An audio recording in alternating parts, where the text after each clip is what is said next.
प्रिय विद्यार्थियों, संस्कार के YouTube चैनल पर आप सभी का हार्दिक स्वागत है। आज का टॉपिक है अपना कक्षा 10 का वर्ग की परिधि व क्षेत्रफल। सबसे पहले अपन बात करते हैं वर्ग, इसकी वर्ग। तो वर्ग की परिभाषा, वर्ग किसे कहते हैं? आप सभी को पता है कि किसी तल में स्थित किसी बिंदु से निश्चित दूरी पर स्थित बिंदु पर क्या कहलाता है?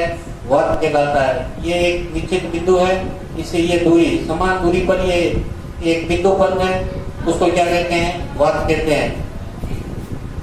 और इस बिंदु से ये जो रेखा है ये क्या कहलाती है? वर्ग की परिधि। और ये है वर्ग का केंद्र। केंद्र से परिधि तक की दूरी को अपन क्या कहेंगे? क्या नाम देंगे इसको? इसका नाम दिया त्रिज्या। तो वर्ग के केंद्र से परिधि तक की दूरी को कहते हैं त्रिज्या।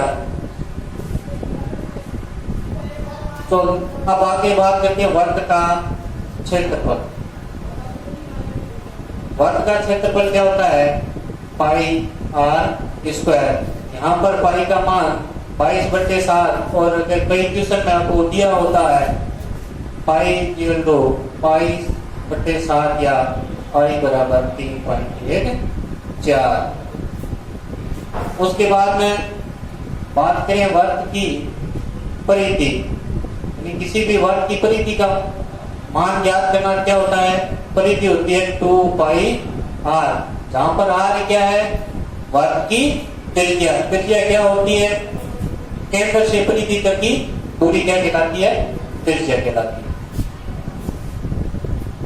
आगे अगर इस वर्ग को दो भागों में बांटे,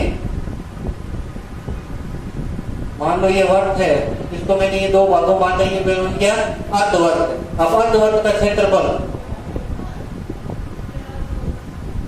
अर्धवर्ग का क्षेत्रफल का सूत्र होता है, पूरे वर्ग का क्षेत्रफल का सूत्र में दो का भाग, दो बराबर भागों में बांटा, इसकी दो का भाग कितने? पाई आर स्क्वायर बटे 2। अर्धवर्ग की परिधि वही 2πr के अंदर अगर 2 का भाग देंगे तो क्या देगा? पाई आर।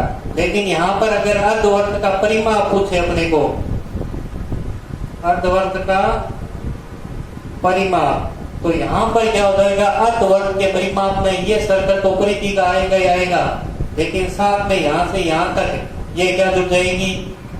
व्यास। क्या हो जाएगा? यानी परिधि पर दो स्थित बिंदु जो केंद्र से होकर गुजरते हैं, जो दोनों बिंदुओं को मिले जो केंद्र से होकर गुजरते हैं, उनको क्या कहते हैं? व्यास। व्यास क्या होता है? व्यास होता है 2 × त्रिज्या। त्रिज्या का दुगना व्यास। अर्धवर्ग का परिमाप क्या हो जाएगा? पाई आर प्लस 2r। यानी पाई आर तो ये वाला भाग अर्धवर्ग की परिधि का, लेकिन साथ में क्या जुड़ रहा है? वर्ग का व्यास जुड़ रहा है। व्यास क्या होता है? 2r। इसलिए अर्धवर्ग का परिमाप क्या हो गया? पाई आर प्लस 2r। चलो ये तो हो गया वर्ग। अब बात करते हैं वर्ग का क्षेत्रफल। दोबारा देखिए, वर्ग का क्षेत्रफल तो है पाई आर स्क्वायर। पाई का मान होता है 22/7 या 3.14। वर्ग की परिधि होती है 2πr। वर्ग का क्षेत्रफल होता है पाई आर स्क्वायर बटे 2। अर्धवर्ग का क्षेत्रफल, सॉरी, अर्धवर्ग का क्षेत्रफल होता है पाई आर स्क्वायर बटे 2, क्योंकि जो पूरे वर्ग का क्षेत्रफल उसका अगर 2 का भाग देंगे तो अर्धवर्ग का क्षेत्रफल आ जाएगा। अर्धवर्ग की परिधि होती है पाई आर। अर्धवर्ग का परिमाप होता है वो होता है पाई आर प्लस 2r, क्योंकि अर्धवर्ग के परिमाप में ये वाला भाग और ऐड हो जाता है। परिमाप क्या कहते हैं? पूरा जो भाग होता है वो परिमाप कहलाता है।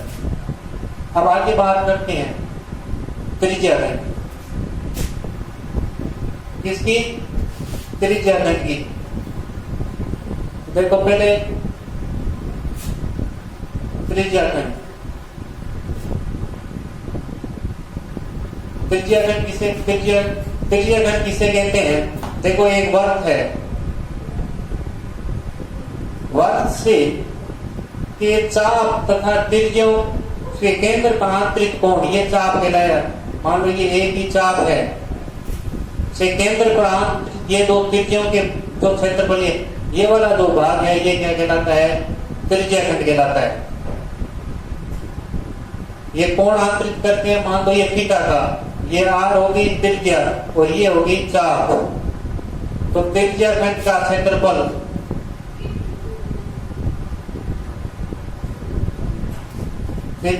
क्षेत्रफल होता है थीटा बटे 360 पाई आर स्क्वायर। त्रिज्या खंड के क्षेत्रफल से पहले अपन देखें ये चाप, ये है चाप। अब उसके बाद चाप की लंबाई, चाप की लंबाई होती है थीटा बटे 360 इंटू 2 पाई आर, और ये 2 से कट गया तो बन गया सूत्र थीटा बटे 180 पाई आर। और अगर आपको त्रिज्या खंड का क्षेत्रफल ज्ञात करना हो, अगर चाप की लंबाई दी गई हो, तो दूसरा बन जाता है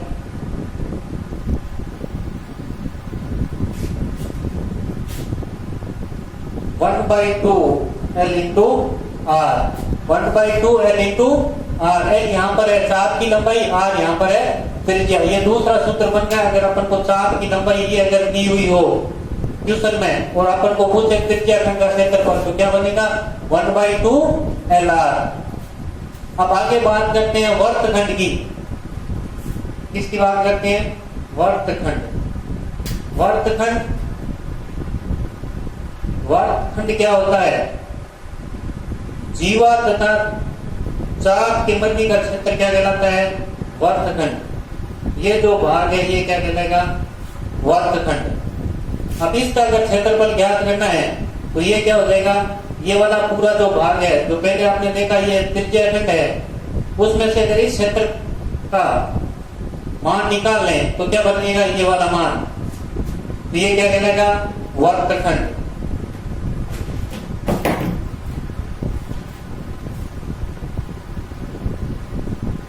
वर्तखंड का क्षेत्रफल क्या हो जाएगा? त्रिज्या खंड के क्षेत्रफल में से इस भाग का क्षेत्रफल, अगर मैं इसको नाम दूं, इस वाले भाग का क्षेत्रफल घटाएं तो ये क्या हो जाएगा? वर्तखंड का क्षेत्रफल।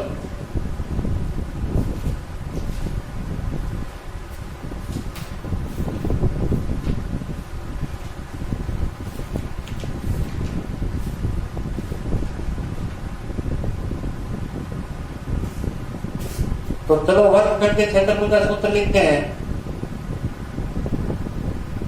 ये हो जाएगा त्रिज्या खंड का क्षेत्रफल सूत्र क्या होता है? थीटा बटे 360 pi r square minus 1/2 sine theta are.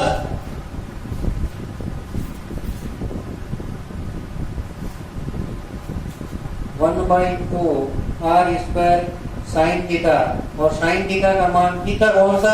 जो ये केंद्र पर जो कोण आते चाहिए वाला, और साइन का मान 6 7 प्रश्नावली में थीटा का मान वहां से अपन निकालेंगे, साइन 30 60 90 का मान ज्ञात करेंगे। तो वर्तखंड का क्षेत्रफल क्या हो जाएगा? थीटा बटे 360 pi r square minus 1/2 r square sine theta. इसके अलावा इसको अपन त्रिभुज के दो बराबर भागों में बांटते हुए इसका भी क्षेत्रफल अपन ज्ञात कर सकते हैं। इनको क्या करेंगे? दो बराबर त्रिभुज में बांटेंगे, फिर इस एक त्रिभुज का क्षेत्रफल ज्ञात करने के लिए, और उसके बाद में इसका आगे देखेंगे क्वेश्चन में। चलो ये तो हो गए सूत्र। अब क्वेश्चन लिखते हैं।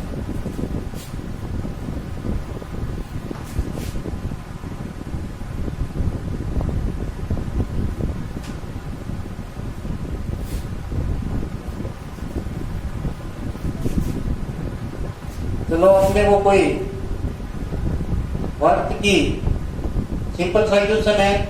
वर्त की त्रिज्या की अपने को 7 सेंटीमीटर और अपने को पूछा है वर्त की परिधि एवं क्षेत्रफल। तो क्या करेंगे, अपने को पता है वर्त की परिधि, वर्त की परिधि क्या होती है 2 पाई आर। 2 पाई का मान 22/7, आर अपने को दिया 7। अगर इसमें मान रखेंगे 2 इंटू 22/7 इंटू आर है 7। ये 7 से जब कैंसिल हो गया, क्या मान है अपना 44 सेंटीमीटर। ये क्या की वर्त की परिधि। अब अपन वर्त का क्षेत्रफल ज्ञात करें। वर्त का क्षेत्रफल, वर्त का क्षेत्रफल का सूत्र क्या होता है pi r square. Pi 22/7 into r 7 to 7। एक 7 से ये 7 कैंसिल हो गया, क्या गया 17 और 1 15 सेंटीमीटर स्क्वायर। ये हो गया वर्त का क्षेत्रफल और ये होगी वर्त की परिधि। तो इसके आधार पर अपन सीधा सा क्वेश्चन में आपने वो क्या दी, वर्त की त्रिज्या दी 7 सेंटीमीटर। आपको क्या पूछा, वर्त की परिधि 2 पाई आर, 2 पाई का मान 22/7, आर कितनी थी अपने को 7 दी, अपन 7 रख दी। और वर्त का क्षेत्रफल कितना दिया, क्षेत्रफल क्या करना पाई आर स्क्वायर 22/7 इंटू 7 इंटू 7, जो कि त्रिज्या आर स्क्वायर है, इसे आर 2 टाइम आएगा 7 इंटू 7, तो क्या दे रहे 154 सेंटीमीटर स्क्वायर। सेकंड क्वेश्चन अगर अपन देखें, किसी वर्त की, क्वेश्चन है किसी वर्त की परिधि, किसी वर्त की परिधि 88 सेंटीमीटर है, तो वर्त की त्रिज्या व क्षेत्रफल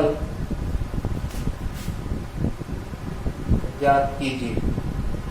क्वेश्चन दिया है अपने को सिंपल सा कि किसी वर्त की परिधि 81 सेंटीमीटर है, तो वर्त की त्रिज्या व क्षेत्रफल ज्ञात कीजिए। इससे पहले वाले क्वेश्चन में देखा था अपने को क्या दिया हुआ था, वर्त की त्रिज्या दी हुई थी, अपने को क्या ज्ञात करना था वर्त की परिधि और क्षेत्रफल। लेकिन इसमें उल्टा है, दिया क्या है अपने को वर्त की परिधि दी है, ज्ञात क्या करना है वर्त की त्रिज्या और क्षेत्रफल ज्ञात करना है। तो सबसे पहले अगर अपन देखें वर्त की परिधि, वर्त की परिधि, वर्त की परिधि क्या होती है, यह होती है 2 पाई आर। यानी अपने को 2 पाई आर का मान दिया हुआ है कितना 81 सेंटीमीटर। 2 इंटू 22/7 इंटू आर अपने को नहीं दिए, इसलिए आर को आर का बराबर 81। अगर अपन देखें बराबर में बराबर की संख्या को अपन भाग सकते हैं, ये कितना हो गया 44 और 22 का भाग 44 में करते हैं तो कितनी बार गया 2 बार। तो ये अपने बच गया r/7 बराबर 2, यानी r/7 बराबर 2 बचा, तो r बराबर क्या आ गया 14। यानी r क्या है अपनी, ये है त्रिज्या, तो अपनी त्रिज्या कितनी आ गई, त्रिज्या आ गई 14 सेंटीमीटर। अब त्रिज्या अपने ज्ञात कर ली, तो क्षेत्रफल के लिए अपने को क्या चाहिए, क्षेत्रफल के लिए अपने को चाहिए त्रिज्या, वर्त का क्षेत्रफल। वर्त का क्षेत्रफल क्या होता है pi r square, pi 22/7, are क्या है त्रिज्या, त्रिज्या अपने ज्ञात की से कितनी आई 14 इंटू 14।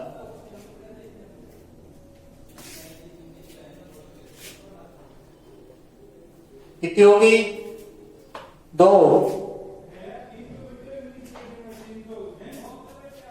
तो क्या हो गया 44 इंटू 14, क्या होगी वर्त की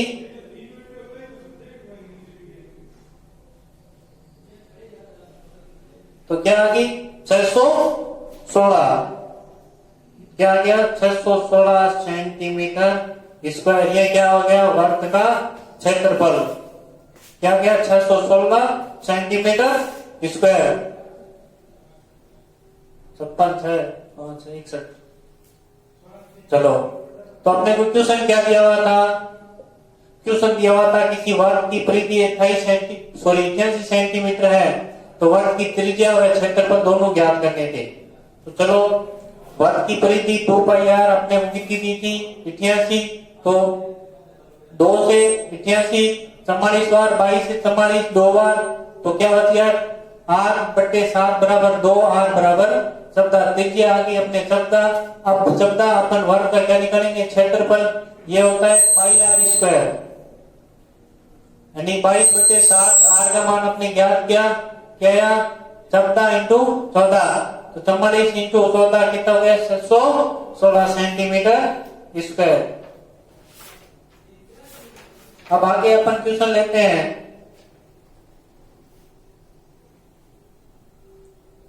एक सिंपल सा क्वेश्चन है, एक अर्धवर्ग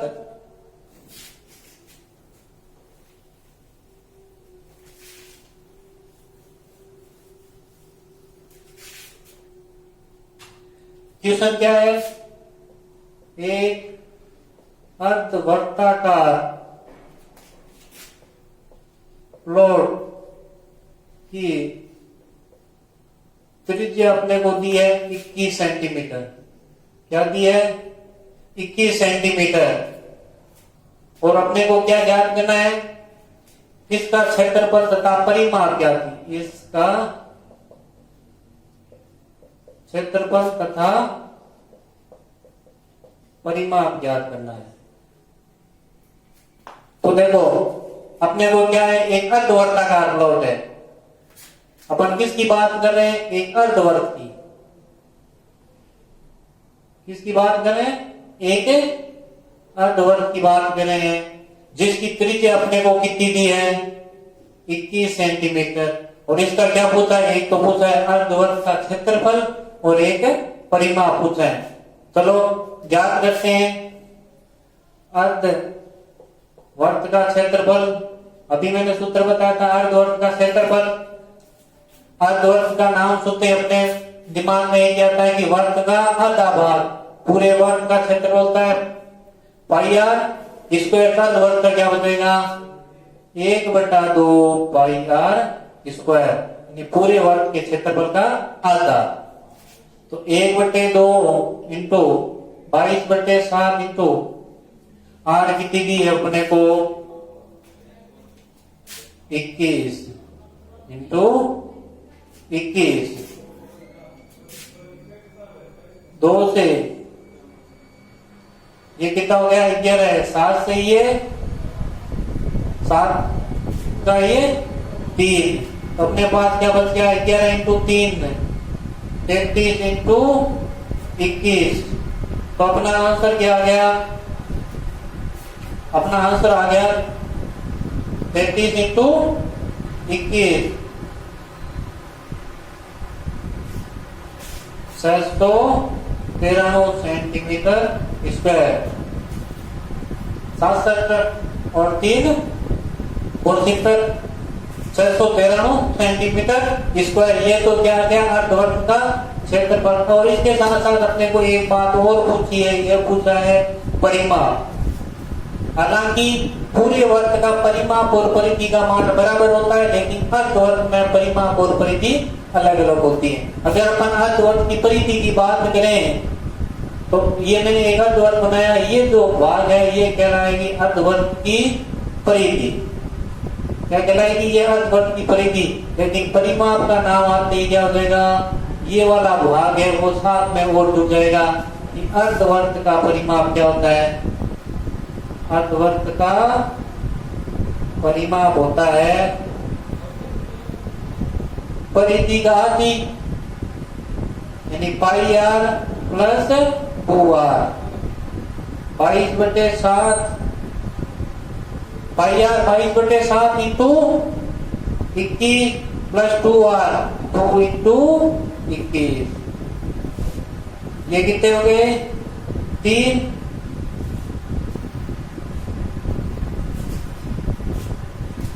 क्या बन गया 67 प्लस ये हो गया 42, 67 और 42 कितने हो गए 108 सेंटीमीटर। ये बन गए वर्ग की परिमाप और ये आ गया वर्ग का क्षेत्रफल, ये आ गया वर्ग का परिमाप। चलो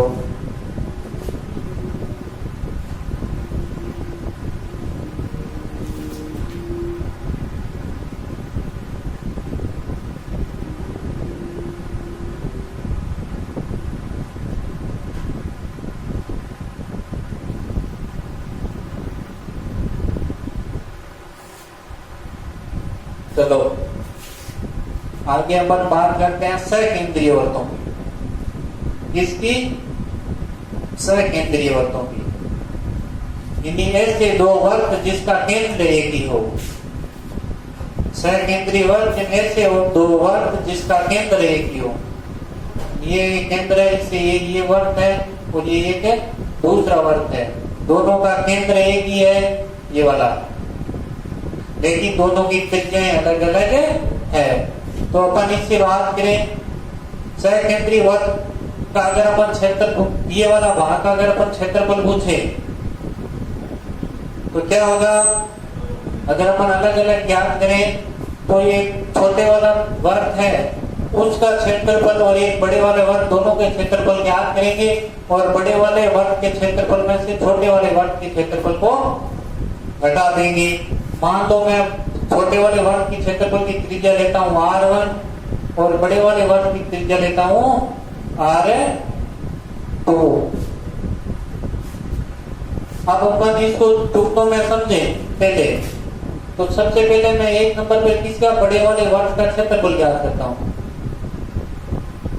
वृत्त का क्षेत्रफल पाई r स्क्वायर होता है और r यहाँ पर क्या है r2 है, ये बड़े वाले के लिए। और छोटे का पूछे तो वही वृत्त का क्षेत्रफल पाई r1 का स्क्वायर। और सकेंद्रीय अगर इस क्षेत्र का क्षेत्रफल पूछे तो क्या हो जाएगा, बड़े में से छोटा घटाएंगे पाई r2 का स्क्वायर माइनस पाई r1 का स्क्वायर।